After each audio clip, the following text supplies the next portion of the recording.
बात करें होलाष्टक के बारे में तो देखिए, ज्योतिष शास्त्र में ऐसा माना जाता है कि होलाष्टक में किसी भी प्रकार का शुभ कार्य नहीं करना चाहिए, क्योंकि जो ग्रह होते हैं सभी 9 ग्रह अशुभ अवस्था में होते हैं, अशुभ स्थिति में होते हैं और ग्रहों की स्थिति काफी उग्र होती है। तो ये 8 दिन होते हैं होली से 8 दिन पहले तक का समय। तो साल 2025 में 7 मार्च 2025 से होलाष्टक का प्रारंभ होगा और होलाष्टक का समापन होगा 13 मार्च 2025 को होलिका दहन के साथ। तो 7 मार्च से 13 मार्च तक होलाष्टक है। शास्त्रों के अनुसार इस समय में अगर हम कोई भी शुभ कार्य करते हैं तो उस कार्य में बाधा आती है। तो साल 2025 में होली का पावन पर्व है 14 मार्च 2025 को, होलिका दहन 13 मार्च को है और होलाष्टक का प्रारंभ होगा 7 मार्च 2025 से। तो ऐसे में कुछ बातों का आपको ध्यान रखना चाहिए। देखिए, इतना तो आप सभी जानते हैं कि इस समय में किसी भी प्रकार का शुभ कार्य नहीं किया जाता है, मांगलिक कार्य नहीं किया जाता है, ये बातें तो सभी जानते हैं। लेकिन इसके अलावा कुछ और भी बहुत ज़रूरी चीज़ें होती हैं। अपनी रक्षा, अपनी खुद की सुरक्षा इस होलाष्टक के दिनों में किस प्रकार से की जाए, अपने परिवार की सुरक्षा किस प्रकार से की जाए, किन बातों का ध्यान रखा जाए जिससे कि किसी की भी बुरी नज़र से, किसी के भी किए कराए से बचा जा सके। क्योंकि देखिए, ये समय जितना अधिक प्रभावी होता है तांत्रिक क्रियाओं के लिए, उतना ही इस समय में ग्रहों की उग्रता भी होती है। तो ऐसे में नकारात्मक ऊर्जा बहुत अधिक हावी होती है। पूरे वातावरण में नकारात्मक ऊर्जा का प्रभाव बहुत अधिक होता है।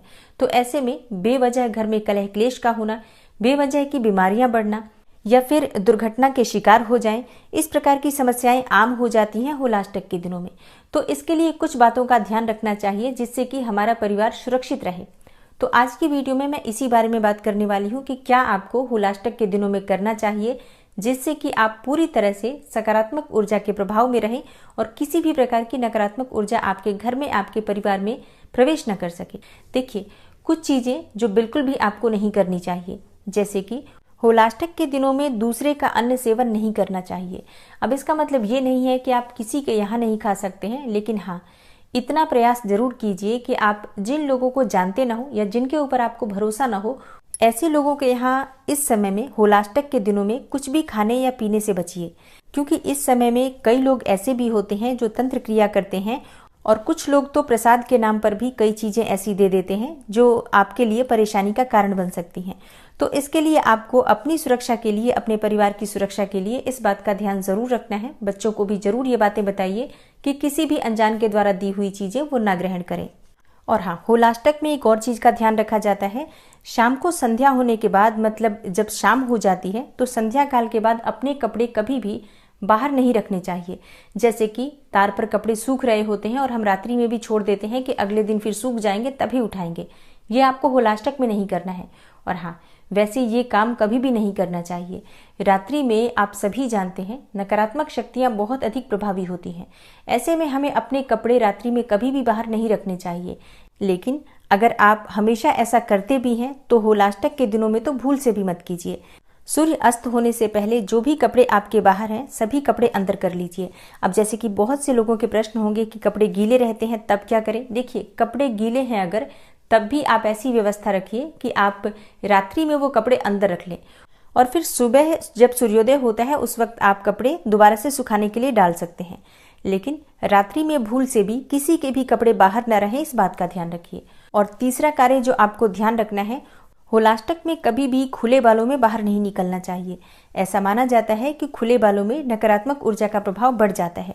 इसलिए जब आप बाहर जाते हैं, मतलब घर में भी आप बालों को बांध कर ही रखें, लेकिन जब आप बाहर जाते हैं तो विशेष रूप से बालों में या तो चोटी बना लीजिए या फिर आप क्लेचर लगा लीजिए। कैसे भी बाल बंधे हो, इस बात का ध्यान रखिए।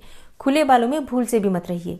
और हाँ, इसके साथ ही एक और चीज़ का आपको ध्यान रखना है। जब आप कंघी करते हैं, जब आपके बाल गिरते हैं, तो थोड़े से भी आपके बाल हो या फिर ज़्यादा बाल हो, गिरे हुए या टूटे हुए जो बाल आपके हैं, वो बाल आपको इधर उधर नहीं फेंकना है। मतलब सही स्थान पर उन्हें रखिए, क्योंकि बाल बिखेरने से या बालों को इधर उधर फेंकने से भी नकारात्मक ऊर्जा का प्रभाव बढ़ता है।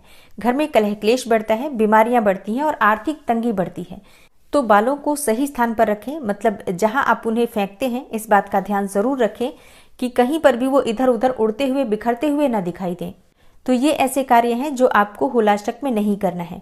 और अब जानते हैं कि होलाष्टक में क्या करें जिससे कि सुख समृद्धि बढ़े, घर में जो भी परेशानियां हैं वो दूर हों। देखिए, होलाष्टक में घर की साफ सफाई बहुत आवश्यक होती है। होलाष्टक के दिनों में जितना हम घर को साफ सुथरा रखते हैं, जितना व्यवस्थित रखते हैं, उतनी ही हमारे घर में सकारात्मक ऊर्जा का वास होता है और हमारे घर में किसी भी प्रकार की नकारात्मक ऊर्जा प्रवेश नहीं करती है। दूसरा कार्य, जब आप घर की सफाई करते हैं तो मुख्य द्वार की भी विशेष रूप से सफाई कीजिए और इसके साथ ही घर की साफ सफाई जब आप कर लेते हैं तो स्नान करने के बाद चाहे आप शुद्ध जल ले लीजिए, उसमें थोड़ी सी हल्दी डाल दीजिए, या फिर आप गंगा जल से, या फिर जैसे कि अगर आपके पास कोई भी श्री विग्रह है, कोई भी भगवान है जिनका आप प्रतिदिन अभिषेक करते हैं, तो अभिषेक किए हुए जल से पूरे घर में छिड़काव कीजिए। होलाष्टक में आपके घर में शुद्धिकरण के लिए जल का छिड़काव होना अत्यंत आवश्यक है। जो भी आपसे संभव हो जरूर कीजिए। और इसके साथ ही घर में आपको धुनी देनी है। आप चाहें तो गूगल की धुनी दे सकते हैं, या फिर आप चाहें तो लौंग और कपूर जलाकर भी पूरे घर में आप घुमा सकते हैं। ये आपको प्रतिदिन करना है, चाहे तो आप सुबह शाम दोनों समय कर सकते हैं, या कम से कम एक बार दिन में तो आपको जरूर करना है। पूरे दिन में कभी भी कर सकते हैं, चाहे संध्या काल में कर लीजिए या फिर आप सुबह कर लीजिए या दोनों समय कर लीजिए, जैसे भी संभव हो। कम से कम एक बार आपके घर में धुनी होनी चाहिए प्रतिदिन, इस बात का ध्यान रखिए। अगर आप ये कर लेते हैं तो आपके घर में किसी भी प्रकार की नकारात्मक ऊर्जा का प्रभाव नहीं होगा और सकारात्मक ऊर्जा का प्रभाव बढ़ेगा तो घर में सभी प्रकार के जो बिगड़े कार्य हैं वो भी बनने प्रारंभ हो जाएंगे। नौकरी में, व्यापार में, हर तरफ आपको तरक्की मिलती है। तो ये कार्य आपको पूरे होलाष्टक में प्रतिदिन करना है। और अगला कार्य आपको करना है, घर के मुख्य द्वार पर एक सरसों के तेल का या तिल तेल का दीपक प्रतिदिन आपको प्रज्वलित करना है संध्या काल में। ये नियम बना लीजिए, होलाष्टक में आपको ये दीपक अवश्य ही प्रज्वलित करना है। सभी प्रकार की नकारात्मक शक्तियों से भी आपकी रक्षा होगी और आपके पितरों की कृपा भी आपको प्राप्त होगी। और अगला कार्य जो होलाष्टक में आपको करना है, देखिए घर में कोई न कोई मंत्र की ध्वनि अवश्य होनी चाहिए, इस बात का ध्यान रखिए। तो सुबह या शाम किसी भी समय आप कोई भी मंत्र चला सकते हैं, चाहे तो सुंदरकांड चला सकते हैं, हनुमान चालीसा का पाठ चला सकते हैं, मोबाइल पर चला दीजिए, थोड़ा तेज आवाज कर दीजिए जिससे कि घर के हर कोने में आवाज पहुंचे, मतलब जो वाइब्रेशन होती है मंत्रों की, जो ध्वनि की, वो पूरे घर में पहुंचे, इस बात का ध्यान रखिए।